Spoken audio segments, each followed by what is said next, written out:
So இப்போ நிறைய students வந்து மல்டிபிள் ஆஃபர்ஸ் வாங்குறாங்கன்னு சொல்கிறீங்க. ஸோ அவங்களோட ப்ரிப்பரேஷன் எப்படி இருக்கோ அதுக்கான சீக்ரெட்ஸ் என்ன சார்? ஸோ ரொம்ப சிம்பிள். இன்டர்வியூக்கு போகிறப்போ நிறையா ப்ராஜெக்ட்ஸ் மேனேஜர்ஸ் கேட்குறது வந்து ப்ராஜெக்ட்ஸ் கேட்குறாங்க இன்டர்வியூவில். ஸோ அந்த ப்ராஜெக்ட்ஸ் வந்து ஒரு ஸ்டூடெண்ட்டுக்கு எவ்வளோ இம்பார்ட்டன்ஸ் இருக்குது. இப்போ ஏஐ வந்ததுக்கப்புறம் வந்து ப்ரிப்பரேஷன் எல்லாமே வேறு மாதிரி மாறிடுச்சு. இதுக்கு முன்னாடி வந்து ப்ராஜெக்ட் பண்ணுறது மெக்கப் பண்ணுறது இப்படி இருக்கும். ஸோ இப்போ ஏஐ வந்ததுக்கப்புறம் நம்ம ஸ்டூடெண்ட்ஸ்க்கு எப்படியெல்லாம் ட்ரைனிங் கொடுக்கும் சார்? இப்போது நிறைய இன்ஸ்டியூட்ஸ் இருக்குது. ஸோ இருந்தாலும் நம்ம காஷியூவில் வந்து நீங்கள் எப்படி ப்ரிப்பரேஷன் கொடுக்குறீங்க, எப்படி ஸ்டூடெண்ட்ஸ்லாம் ப்ளேஸ் ஆகுறாங்க? ஃபர்ஸ்ட் பார்த்தீங்கன்னா வந்து ஒரு ஸ்டூடெண்ட் வந்து ஜெயிக்கணும், ஜாபுக்கு போனால் வந்து நான் உங்களோட வெங்கட்டுங்க வேர்ல்டில் வந்து 250 எக்ஸ்பர்ட்ஸில் நானும் ஒருத்தங்க மைக்ரோசாஃப்டோட ஓனர் கிட்ட இருந்து அவார்டு வாங்கியிருக்கேன். இது இல்லாமல் வந்து நான் ஒரு Microsoft certified, Amazon certified, Oracle certified, Intel certified, NASSCOM certified, IBM certified, international recognise எக்ஸ்பர்ட்டுங்க. HCL டெக்னாலஜியோட subject matter expert, sequent knowledge சாம்பியனுங்க and service delivery excellence manager award வாங்கினவங்க. ஐடிக்குள்ள போனவங்களா, கெரியர் கேப் இருக்குது, இல்லை நான் ஐடியில் இருக்கீங்கன்னா வந்து எல்லா சென்டருமே பார்த்தீங்கன்னா வந்து வேலை வாங்கி தருவோம், காசு கொடுங்க, இல்லை வேலைக்கு போன பின்னாடி காசு கொடுங்கன்னு சொல்லுவாங்க. கம்பெனியை ஏமாற்றி வேலை வாங்கி தருவேன்னு சொன்னால் வந்து கம்பெனியெல்லாம் ஏமாற்ற முடியாதுங்க. அது உன்னை ஏமாற்றி காசு பறிக்கிறதுக்காக தான் அந்த மாதிரி பண்ணுவாங்க. அவங்களுக்கு தெரியும் அப்படி ஏமாற்றி போனால் 2-3 மாதம் ஒன்று துரத்தி விட்டுருவாங்கன்ட்டு. தயவு செஞ்சு நேர்மையாக வேலைக்கு போகணும்னு நினைங்க. ஸ்கில்லை உண்மையாகவே டெவலப் பண்ணி விடுறவன் கம்பெனி ஏமாற்றி உங்களுக்கு ஏங்க வேலை வாங்கி தரணும்? நேர்மையாக போங்க. உங்களுக்கு எந்த கைடன்ஸ்னா நீங்கள் என்னை கான்டாக்ட் பண்ணலாங்க.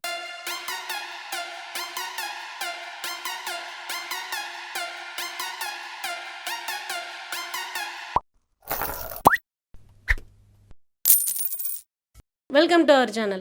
ஸோ இன்றைக்கி வீடியோவில் நம்ம என்ன பார்க்க போகிறோம் அப்படின்னா, டிகிரி முடிச்சுட்டு நிறைய பேர் வந்து வெளியில் வராங்க. அவங்களுக்கு எல்லாருக்குமே ஒரு டவுட் இருக்குது. ஸோ வந்து கோர்ஸ் மட்டும் பிடிச்சா போதுமா ஐடி கம்பெனி போகிறதுக்கு? இதில் அதை தாண்டி வந்துட்டு என்ன பண்ணணும்? ஸோ நிறைய பேர் வந்துட்டு பிளேஸ் ஆகுறாங்க, சில ஸ்டூடெண்ட்ஸ் மட்டும் மல்டிபிள் ஆஃபர்ஸ் வாங்குறாங்க. ஸோ அதுக்கெல்லாமே என்ன ஸ்ட்ராட்டஜி அவங்க ஃபாலோ பண்ணுறாங்க, அவங்க ப்ரிப்பரேஷன் எப்படி இருக்குது, இதெல்லாமே நம்ம எக்ஸ்பர்ட் கிட்ட கேட்டு தெரிஞ்சுக்கலாம். வாங்க. வணக்கம் சார். வணக்கம் அன்பு தம்பி தங்கைகளுக்கு வணக்கங்க. ஸோ ரொம்ப நாள் கழிச்சு நான் பேசிகிட்டு இருக்கேன். ஸோ கண்டிப்பாக வந்து ஒரு ஐ ஓப்பனிங் வீடியோவாக இது இருக்குங்க. நீங்கள் வேலை தேடுறவங்களா இருந்தால் வந்து கண்டிப்பாக எங்களை மாதிரி எக்ஸ்பர்ட்ஸ் கிட்ட கைடன்ஸ் வாங்கிக்கோங்க. நம்ம கம்பெனியில் வந்து நான் ஐடி கெரியர் கேப்பில் படித்து பிளேஸ் ஆன ஸ்டூடெண்ட்ஸோட லிஸ்ட் தான் நீங்கள் பார்த்துட்ருக்கீங்க. இதே மாதிரி எல்லாராலையும் போக முடியும். நம்பிக்கையோட போராடுங்க, நேர்மையாக போக முடியும். உங்கள் கேள்வியை நீங்கள் இப்போ கேட்கலாமா? வீடியோக்குள்ளே போகிறதுக்கு முன்னாடி ஒரு இன்ஸ்பைரிங்கான விஷயம் பார்க்க போகிறோம். ஸோ நீங்கள் பார்த்துக்கிட்டு இருக்கிறது வந்து சுஷில். இவர் வந்து ராணிப்பேட் மாவட்டத்துலேருந்து வந்திருக்காரு. இவர் MBIT டிகிரி முடிச்சிருக்காரு, 2023 பாஸ்ட் அவுட். ஸோ வாங்க ஃபஸ்ட்டு இவரோட ஸ்பீச்சை கேட்போம். நான் வந்து ராணிப்பேட்லேருந்து வரேன். நான் 2023 தான் வந்து masters in business information technology pass பண்ணேன். பண்ணதுக்கப்புறம் சில மாதத்துக்கு எனக்கு ஒர்க் கிடைக்கல. சார் வந்து எனக்கு சஜஸ்ட் பண்ணார். பண்ணதுக்கப்புறம் எனக்கு ஒரு நல்ல MNCயில் வந்து நான் வேலை கிடைச்சிது. அவரோட ஸ்பீச்சை கேட்டிருப்பீங்கன்னு நினைக்கிறேன். ஸோ 2023 MBIT முடித்த இவர் நான் ஐடியில் ஒர்க் பண்ணிட்டு இருந்திருக்காரு. ஸோ இப்போ நல்ல கைடன்ஸ் மூலயமா ஐடி கம்பெனிக்குள்ளே ஈஸியாக மூவ் ஆகிட்டாரு. ஸோ அதுக்கான இன்றைக்கான இன்ஸ்பிரேஷன் தான் நம்ம சுஷில். வாங்க வீடியோக்குள்ளே போகலாம்.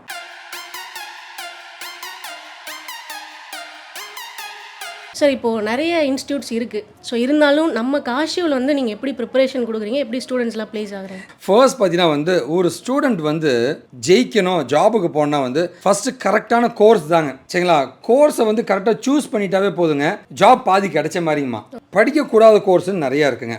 ஃபார் எக்ஸாம்பிள் பார்த்தீங்கன்னு வச்சுங்களேன், இந்த ப்ரொடக்ஷன் சப்போர்ட்னு ஒன்று இருக்கும். சரிங்களா? ஓகே. ரெண்டாவது இந்த MERN ஸ்டாக்னு சொல்லுவாங்க, சாஃப்ட்வேர் டெஸ்டிங், இந்த automation testing, so ETL testing, இந்த ஸ்னோஃப்ளேக்குன்ற மாதிரி கோர்ஸ்லாம் இருக்கும். இதெல்லாம் படிக்கக்கூடாதுன்னு நான் சொல்லலை, ஓகேவா? நம்மளை எடுப்பாங்களான்னு அந்த ஸ்டூடெண்ட்டுக்கு தெரியாதுங்க. ஸோ இந்த மாதிரி கோர்ஸஸ்லாம் கொடுத்து தான் வந்து ஏமாந்துருவாங்க. இதை படித்தா ஏமாந்துடுறாங்க பசங்க. ஸோ சரியான கோர்ஸுங்க. ஸோ என்னுடைய டிகிரி இதுப்பா, இந்த கோர்ஸ் ஓகேவா, நான் இந்த எக்ஸ்பீரியன்ஸ் வச்சுருக்கேன், இந்த கோர்ஸ் ஓகேவா, கரெக்டான கோர்ஸ் தாங்க. என்னால் படிக்க முடியுன்ற கோர்ஸு, என்னை எடுப்பாங்கன்ற அந்த கோர்ஸை கண்டுபிடிச்சாவே வேலை ஈஸியாக கிடச்சிரும். ரெண்டாவது பார்த்தீங்கன்னா வந்து நம்ம கம்பெனியை பொறுத்த வரைக்கும் பார்த்தீங்கன்னா வந்து அவங்கள படிக்க வைப்போம், ப்ராஜெக்ட் பண்ண வைப்போம், இன்டர்வியூக்கு ட்ரெயின் பண்ணுவோம், ரெஸ்யூம் தயாரித்து தருது, வேலை கிடைக்க வரைக்கும் அவங்களுக்கான கைடன்ஸை கொடுத்துட்ருக்கோம். அண்ட் மூணாவது பார்த்தீங்கன்னா வந்து இப்போ வேலைக்கு போகிறது காசெல்லாம் இங்கே கேட்கறது கிடையாது. சரிங்களா? ஓகேவா? திறமையை மட்டும்தான் இங்கே வளர்த்து விட்றோம், ஜாப் அசிஸ்டன்ஸ் மட்டும்தான் நம்ம தரோங்க. சரிங்க, பாருங்கள், எப்போவுமே வந்து நேர்மையாக போகிறது தான் நல்லதுங்க. இங்கே 100 பேரில் வந்து 2 பேர் வந்து கம்பெனி ஏமாற்றி வேலைக்கு போனதை பார்க்குறாங்க. 98 பேர் பணம் கட்டி ஏமாந்தவன் தான் இங்கே இருக்கான். இது மக்களுக்கு புரிய மாட்டேங்குதுங்க. நேர்மையாக போகணுன்றது தான் நம்ம கம்பெனியோடைய முக்கியமான தீமைங்க. அண்ட் ஃபைனலாக பார்த்தீங்கன்னா நம்மளுடைய ட்ரைனிங்க. ஸோ ஓனர்ன்ற நானே வந்து டைரெக்டாக ட்ரைனிங் கொடுக்குறேங்க. ஓகேவா? 1-to-1 training கொடுத்துட்ருப்பாங்க. ஓகேவா? ஸோ இந்த மாதிரி நிறைய விஷயங்கள் நம்ம கம்பெனி வந்து டிஃபர் ஆகும் மற்ற கம்பெனிஸை விடுங்க.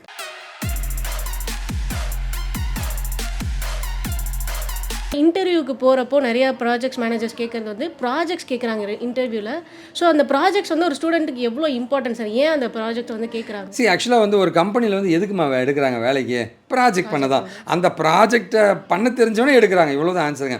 அது ஒரு 2 வருஷத்துக்கு முன்னாடி இன்டர்வியூ வேறு, இப்போ இருக்க இன்டர்வியூ வேறுங்க. 2 வருஷத்துக்கு முன்னாடிலாம் பார்த்தீங்கன்னா வந்து வாட் இஸ் இன்ஹெரிட்டன்ஸ் சொல்லு, what is class, what is networking, what is IP address, இப்படி ஒரு கேள்வி கேட்பான், பதில் சொல், ஓகேடா விஷயம் எதோ தெரிஞ்சிருக்குன்னு எடுப்பாங்க. இப்போ அப்படிலாம் கிடையாது. கம்ப்யூட்டர் கொடுத்து ப்ராஜெக்ட் பண்ணு, ப்ரோக்ராம் அப்படின்னு கொடுத்துட்றாங்க. ஓகேவா? ஏன் அப்படின்னா வந்து கம்பெனிஸ் வந்து ஸ்கில்டு பீப்புளை மட்டும்தான் எடுக்கிறாங்க. இங்கே பாருங்கள், இந்த வீடியோ பார்க்குற ஒவ்வொருத்தருக்கும் நான் ஒன்றே சொல்கிறேங்க, இந்த கெரியர் கேப் இருக்குது, இந்த டிகிரியால் வேலை கிடைக்கிறதுலாம் பொய், அதெல்லாம் உண்மை கிடையாது. ஸ்கில் இருந்தால் யாராக இருந்தாலும் கம்பெனிக்காரங்க எடுக்கிறாங்க. இங்கே திறமையானவனும் நல்ல டெடிக்கேட்டட் பீப்புளும் கிடைக்க மாட்டாங்கன்றது தான் பிரச்சனை. ஓகேங்களா? அதனால் வந்து ஸ்கில் இருந்தால் வேலை கிடைக்கும். கோர்ஸ் படிக்கிற எல்லாருமே நான் ஒரு கோர்ஸ் படித்தேன், விஷயத்தை தெரிஞ்சுக்கிட்டேன், அதை வச்சு என்ன பண்ண போகிறேன்? ஒரு புக்கை பார்த்து சமையல் தெரிஞ்சுட்டேன்னு சொன்னால் விட முடியுமா? நான் 4 பேருக்கு சமைச்சு போட்டேன், அது நல்லா இருக்குன்னு சொன்னால் தான் எடுப்போம். அந்த மாதிரி ப்ராக்டிக்கல் நாலேஜ் தான் ரொம்ப ரொம்ப முக்கியங்க. ஸோ ப்ராஜெக்ட் கண்டிப்பாக முக்கியம். நம்ம கம்பெனியில் குறைந்தபட்சமே ஒரு 10 ப்ராஜெக்டாவது பண்ண வைக்கிறோம். இங்கே ப்ராஜெக்ட்ஸ் எல்லாமே பண்ண. ஆமாங்க, நம்ம கம்பெனியில் வந்து கோர்ஸ் கம் இன்டர்ன்ஷிப் மாதிரி தான் இருக்கும். ஒருத்தவங்க கோர்ஸ் மட்டும் நம்மகிட்ட படிக்க மாட்டாங்க, அவங்களை இன்டர்ன்ஷிப்பை நம்ம பண்ண வைப்போம். இன்டர்ன்ஷிப் என்ன, லைவாக வந்து அவங்களை ஒரு 10 ப்ராஜெக்டாவது பண்ண வைப்போம் லேட்டஸ்ட் டெக்னாலஜியில். அது மூலமாக ஈஸியாக அவங்க வேலைக்கு போயிட முடியுங்க.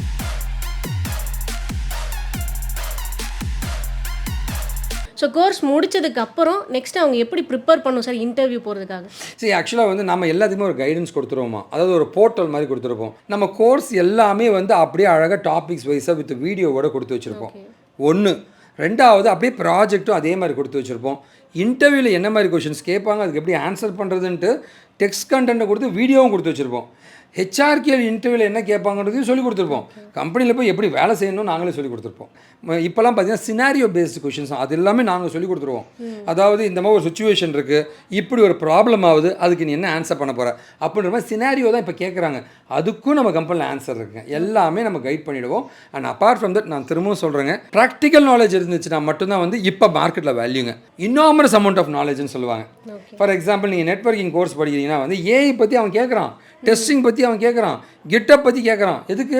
ஏஐ மூலமாக எப்படி நீ நெட்வொர்க்கிங் ஃபீல்டை வந்து இன்னும் என்ஹான்ஸ் பண்ண போகிற, சரிங்களா? கிட்டப்பில் எப்படி வந்து ஏஐ கோடெல்லாம் நீ எம்பேட் பண்ண போகிற அப்படின்ட்டு. இல்லை வந்து ஒரு ப்ராடக்ட் நெட்வொர்க்கிங் ரிலேட்டட் ப்ராடக்ட் வருது, அப்போ இது டெஸ்ட் பண்ணுற. எஸ்கியூஎல் நாலேஜ் கேட்குறான், இன்னும் இன்னாமரஸ் நாலேஜ் கேட்குறாங்க. இது எல்லாமே நம்ம கம்பெனியில் கொடுக்குறோம். நம்ம என்ன பண்ணியிருப்போம்னா வந்து லெவல் 1 பேசிக்கான கம்ப்யூட்டர் டீட்டெயில்ஸுங்க, லெவல் 2 உன்னோட கோர்ஸுங்க, லெவல் 3 ஹெச்ஆர் ரிலேட்டட் இன்டர்வியூ கொஷின்ஸுங்க, லெவல் 4 ப்ராஜெக்ட்ஸ் எல்லாமே இருக்கும், லெவல் 5 எப்படி இன்டர்வியூக்கு அப்ளை பண்ணுறது அந்த டீட்டெயில்ஸு. 5 லெவலாகவே வந்து நாங்கள் போர்ட்டல் வச்சுருப்போம்மா. Okay sir. எக்ஸாக்ட்லி.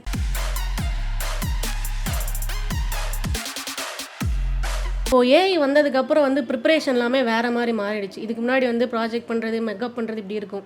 ஸோ இப்போ ஏஐ வந்ததுக்கப்புறம் நம்ம ஸ்டூடெண்ட்ஸ்க்கு எப்படியெல்லாம் ட்ரைனிங் கொடுக்கும்? ஸோ ஏஐன்றது வந்து தவிர்க்க முடியாத ஒரு விஷயங்கள். ஃபஸ்ட்டு நம்ம கம்பெனியில் இருக்கிற எல்லா லைக் சிஸ்டமே ஒரு ஸ்டூடெண்ட் ஜாயின் பண்ணால் அவனுக்கு ஆட்டோமேட்டிக்காக கிளாஸ் போகிறது எல்லாமே ஏஐ பேஸ்டுங்க. நம்மளுது சிஸ்டமே ஏஐ பேஸ்டாக இருக்குங்க. போர்ட்டல் ஆக்டிவேஷன்லேருந்து எல்லாமே ஏஐ பேஸ்டாக மாற்றிருக்கோம். இது ஒன்று, அது பெருமையாக நான் சொல்ல ஆசைப்பட்றேங்க. அது ஒரு பெரிய ப்ராஜெக்ட் இப்போ நாங்கள் ரோல் டவுன் பண்ணியிருக்கோம். சரிங்களா? ஓகே. 2வது பார்த்தீங்கன்னா வந்து படிக்கிற எல்லா ஸ்டூடெண்ட்டுக்குமே வந்து ஏஐ ரிலேட்டட் ட்ரைனிங் கொடுத்துட்றோம். நீ என்ன கோர்ஸ்னால் படிச்சுக்கோ, ஏஐ படிச்சுக்கோ அப்படின்னு ட்ரைனிங் கொடுத்துக்கிட்டு இருக்கோம். சரிங்களா? ஓகேவா? ஏஐ ஏஜென்ட்ஸ் என்னெல்லாம் க்ரியேட் பண்ணுறதுங்க, ஓகே, இந்த மாதிரி வந்து எல்லா விஷயம் ஏஐ ரிலேட்டட் எல்லாமே சொல்லி கொடுத்துட்றோம். அண்ட் 3வது பார்த்தீங்கன்னா வந்து ஏஐயை யூஸ் பண்ணி எப்படியெல்லாம் வந்து இன்டர்வியூக்கு ப்ரிப்பேர் பண்ணலானோ நம்ம கைட் பண்ணிடுறோம். பட் ஆனால் அது நம்ம அவாய்ட் பண்ணுறதுக்கு காரணம் நம்ம போர்ட்டலே எல்லாமே இருக்குது. அதனால் ஏஐயை யூஸ் பண்ணலாம், பட் ஆனால் நம்ம போர்ட்டல் எல்லாமே கொடுத்து வச்சிருக்கு தான் உண்மை.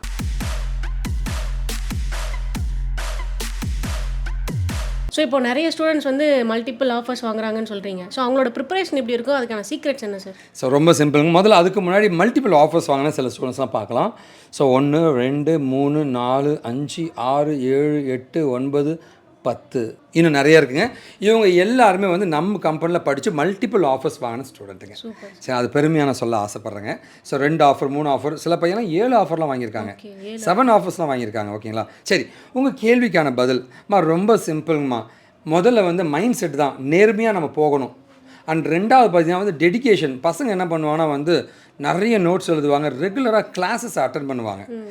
நம்மளுடைய சிஸ்டம் என்னெல்லாம் இருக்குது, படிக்க சொல்கிறோமோ கிளாஸுக்கு முன்னாடியே படிச்சிடுறதுங்க, கிளாஸுக்கு பின்னாடி ரிவிஷன் பண்ணுறது, அன்னன்னைக்கு அவங்க படிச்சுக்கிட்டே வருவாங்க பசங்க. நிறைய நோட்ஸ் எழுதுறதுங்க, ப்ராஜெக்ட் பண்ணுற டைமில் க்ளீனாக ப்ராஜெக்ட் பண்ணுறதுங்க, இன்டர்வியூ ட்ரைனிங் பர்ஃபெக்டாக அட்டன் பண்ணி மார்க் இன்டர்வியூஸ்லாம் அட்டன் பண்ணுறதுன்ட்டு அந்த சிஸ்டமேட்டிக்காக எல்லா ப்ராசஸும் ஃபாலோ பண்ண அவ்வளோ பேருமே ப்ளேஸ் ஆகிடுவாங்க. ஓகே, அந்த டிசிப்ளின் மெயின்டைன் பண்ணுற எக்ஸாக்ட், அதுதான் ரொம்ப ரொம்ப முக்கியங்க. ஓகேவா, கிளாஸுக்கு முன்னாடி அவன் படிச்சிடறத தொட்டு அந்த கிளாஸை பார்க்கும்போது ஈஸியாக அவனுக்கு புரியும். கிளாஸுக்கு பின்னாடி ஒரு ரிவிஷன் பண்ணிடுறாங்க. ப்ராஜெக்ட் கிட்டத்தட்ட ஒரு 10 ப்ராஜெக்ட் பண்ணியிருப்பாங்க. நாங்கள் சொல்கிற மாதிரி ரெஸ்யூம் ப்ரிப்ரேஷன், சொல்கிற மாதிரி நௌக்கரி ப்ரொஃபைல் கிரியேஷனுங்க, லிங்க்டின் ப்ரொஃபைல் கிரியேஷன் எல்லாமே கைட் பண்ணுவோம். அதை ஃபாலோ பண்ணுவோம், எல்லாமே பிளேஸுங்க. அதான் உண்மைங்க.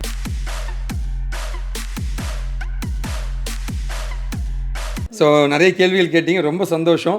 ஸோ கண்டிப்பாக வந்து நம்ம கம்பெனியை பற்றி ஒரு ஐடியா உங்களுக்கு கிடச்சிருக்கும். இது ஒரு ஐ ஓப்பனிங் வீடியோ தாங்க. இந்த மாதிரி ஒரு கெரியர் கைடன்ஸ் யாருக்காவது வேணும்னு ஆசைப்பட்டீங்கன்னா என்னுடைய contact number, mail ID, insta அக்கௌண்ட்லாம் கொடுத்துருக்கேன். காண்டாக்ட் பண்ணுங்கள்.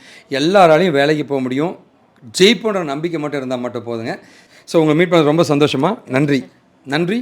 வாழ்க தமிழ். ஸோ நீங்கள் பார்த்துக்கிட்டு இருக்க இந்த வீடியோ ரிலேட்டடாக நிறைய பேர் வந்து கமெண்ட்ஸில் வந்து கொஷின் கேட்டிருக்காங்க. ஸோ அதெல்லாம் என்னென்ன கொஷின்ஸ், அதுக்கான ஆன்சர்ஸ் இதெல்லாமே பார்க்கலாம். காஷி இன்ஃபோடெக்கில் ஜாயின் பண்ணுற ஸ்டூடெண்ட்ஸ் எல்லாரும் கோடிங் பேக்ரவுண்ட்லேருந்து தான் வராங்களா அப்படின்னு கேட்டிருக்காங்க. அப்படிலாம் கிடையாது. BCom, BBA, BSc, mechanical, civil, EC அப்படின்னு சொல்லிட்டு பல டிகிரிஸ்லேருந்து வராங்க. ஸோ இங்கே வந்ததுக்கப்புறம் ஐடி கெரியரை பில்ட் பண்ணுறாங்க. ஸோ பேக்ரவுண்ட் முக்கியம் கிடையாது, லேர்னிங் மைண்ட் செட் தான் முக்கியம். ரியல் டைம் எக்ஸாம்பிள் சொல்லுங்கள் அப்படின்னு கேட்டிருக்காங்க. ஒரு ஸ்டூடெண்ட் டே 1லேருந்து பைத்தான் கூட தெரியாமல் வந்து ஜாயின் பண்ணுறாங்க. ஃபியூ மந்த்ஸ்க்கு அப்புறம் ப்ராக்டிஸ் பண்ணிக்கிட்டே இருக்காங்க, ப்ராஜெக்ட் பண்ணுறாங்க, கிட்டப் போர்ட்ஃபோலியோ வந்துட்டு ரெடி பண்ணுறாங்க, மார்க் இன்டர்வியூஸ், அதுக்கப்புறம் ஆஃப் கேம்பஸ் இன்டர்வியூஸ் இதெல்லாமே அட்டன் பண்ணி ஐடியில் நல்ல ஒரு ஆப்பர்ச்சுனிட்டியை கிராப் பண்ணுறாங்க. காஷி இன்ஃபோடெக்கில் ப்ராஜெக்ட் ஏன் அதிக இம்பார்ட்டன்ஸ் கொடுக்குறீங்க அப்படின்னு கேட்டிருக்காங்க. பிகாஸ் இன்டர்வியூவில் ரெக்ரூட்டர்ஸ் கேட்குறது எல்லாமே வந்து என்ன பில்ட் பண்ணீங்க, ஸோ எப்படியெல்லாம் ப்ராப்ளம் சால்வ் பண்ணீங்க, ஸோ இதெல்லாம் தான் கேட்குறாங்க.